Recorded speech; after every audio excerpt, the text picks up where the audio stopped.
이게 오답률 1위부터 지금 10위까지입니다. 그러니까 10문항 틀려버리면요, 시험에서 60점 맞는 거거든요. 이거 다 틀리면 60점이에요. 아까 60점이면 몇 등급이었어요? 4등급이죠. 4등급입니다. 이거 다 틀려도 4등급입니다. 근데 변별력 있는 문제라는 거는 소위 앞에서 아까 확률과 통계는 커트라인이 2개였잖아요. 그러면 지금 1등급을 구별하고 있는 점수는 저 확률과 통계의 30번, 22번. 2등급까지가 21, 29, 20. 그러니까 내가 요번 9월 모평에 확률과 통계 선택자인데 저 2등급 걸린 것 같아요. 2등급 컷이에요. 그러면 그 학생의 시험지를 보면 30번, 22번, 21번, 29번, 20번 틀려 있을 거라는 거예요. 나머지는 맞았고. 그런데 아까 객관식에서 어려운 문항이 몇 번이라고 그랬죠? 13번, 14번, 15번이라고 그랬죠. 뒤에가 있죠. 15번은 아예 없죠. 지금요. 10위 안에도 들어오지도 못했어요. 근데 그게 어디로 가 있으면요? 주관식으로 가 있으면 어려운 문제였다고요. 그 정도의 난이도가 있는 문제인데 어디다 갖다 놨다고요? 객관식으로 갖다 놨더니 오답률 10위 밖으로 밀려나 버렸다고요. 그러니까 학생들은 편한 시험으로 느끼고 있죠. 어차피 그 문제 찍었을 건데요. 풀려고 한 게 아니고 찍어가지고 맞춰버리는 친구들도 있다는 거죠. 그런데 제가 아까 그런 객관식보다는 지금 주관식을 어떻게 시험 냈다고 했어요? 엄청 쉽게 냈다고 그랬죠. 그런데 보세요. 1위가 30, 22번. 앞에 오답률 5위에 해당되는 게 저게 다 주관식입니다. 그러니까 학생들은 이 주관식이라는 부담감이 있는 거예요. 실제 난이도가 동일해요. 예를 들어서 동일한 난이도의 시험인데 얘를 주관식으로 갖다 놓으면 얘의 정답률이 3분의 1 토막 난다는 거예요. 주관식이라는 이유만으로. 그리고 실제 안 푸는 학생이 많다라는 거예요. 그냥 겁먹고 예전과 동일할 거라고 생각을 했기 때문에. 그런데 아니다라고요. 그러니까 오히려 객관식에서 뭐 13, 14, 15가 어려울 거다라고 생각을 하면 차라리 주관식에 시간을 투자해가지고 더 풀어야 되는 거예요. 나중에 시간 없으면 객관식은 찍을 수라도 있잖아. 주관식은 찍어서 맞힐 확률이 현저히 떨어지잖아요. 그게 약간의 요령이라고 할 수가 있는 거 아닐까요? 근데 밑에를 보더라도 다 마찬가지예요.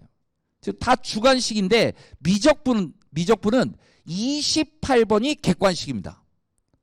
이게 아까 어려운 문항이라고 했죠? 객관식에서. 그러니까 공통과목에서는 13번, 14번, 15번, 그 다음에 21번, 22번이 그나마 어려운 문제.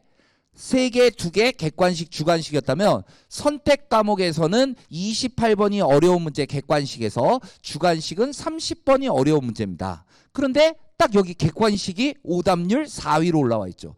수학 잘하는 애들이라고 그랬잖아요. 미적분하는 애들이. 그 미적분하는 애들이 객관식을 어려워하고 있다는 거예요. 그런 난이도로 낸 거예요. 제가 풀었을 때도 이 문제가 가장 어려운 문제였습니다. 가장 어려운 문제였지만 오답률 몇 위예요? 4위잖아요. 정답률이 객관식이기 때문에 보존이 되는 거예요. 저 이 문제 풀면서 EBS에서 해설하면 어떻게 해주지?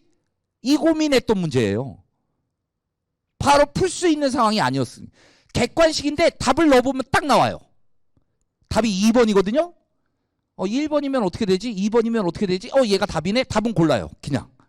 근데 원칙적으로 풀려고 그러면 시간이 걸려요. 조금 걸려요. 방정식을 풀어야 되기 때문에. 식을 세워서요. 그런 문제가 있었고요. 기하는 29번, 30번. 역시 주관식이고요. 22, 21, 20 주관식입니다. 그러니까 학생들이 그러면 수학 공부할 때 우리 학부모님들도 마찬가지일 거예요. 우리가 주관식을 위한 수학 공부를 하고 객관식을 위한 수학 공부를 합니까? 모든 수학 문제를 풀 때 주관식화 시켜가지고 공부하지 않습니까? 근데 학생들이 그 주관식에서 지금 대한민국 학생들이 이 주관식이라는 단답형의 정답률이 딱 3분의 1 토막 나더라고요. 어려운 문제에서. 그래서 우리 학생들이 괜히 겁먹을 이유가 없다. 기존에 22번, 30번이 워낙 어렵게 나왔던 문항 번호이기 때문에 학생들이 거기에서 겁먹고 있는 게 아니냐라는 거예요. 근데 겁먹을 필요가 없다. 대신 시험 문제에 어려운 문제 변별력이 있는 문항의 위치는 파악하셔야 됩니다. 다시 한번 상기시켜 드릴게요. 22번까지가 공통, 23번부터 30번까지가 선택입니다.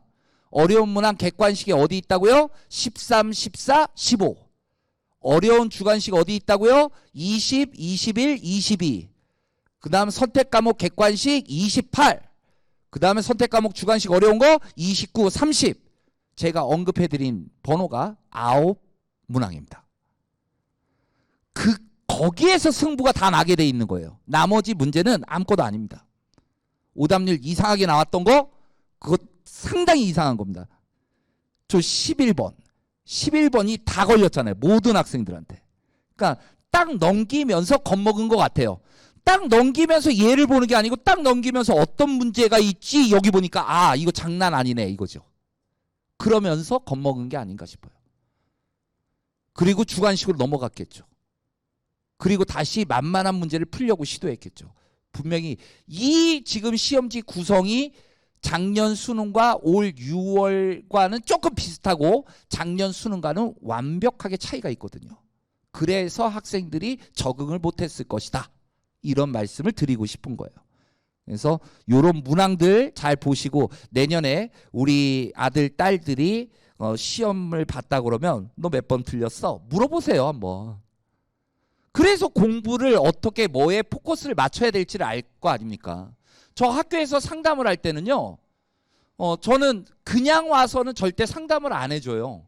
자기가 본 시험지를 갖고 와야 돼요. 그래서 몇 번 틀렸어? 라고 물어봅니다. 저 몇 번 틀렸어요 그러면 벌써 제 머릿속에는 얘의 문제점이 보이는 거예요. 이 문항이 뭘 묻고 있는 문항이라는 거 다 장악돼 있고요. 뭐가 문제인지 다 보인다라는 거죠. 뭘 틀렸다 그러면 다 보여요.